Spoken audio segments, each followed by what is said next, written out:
तो मिलने वाला है कि मार्केट एक अपसाइड मूवमेंट करने वाला है, और मूवमेंट करने वाला है ये 52,000 के आसपास ही मार्केट जाने वाला है।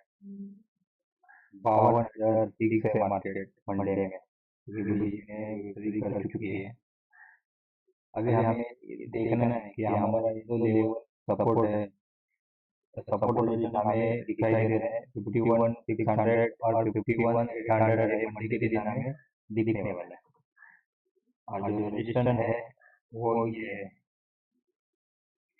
52,200 और ये 52,100।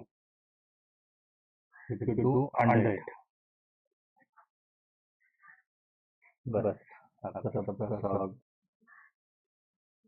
धन्यवाद।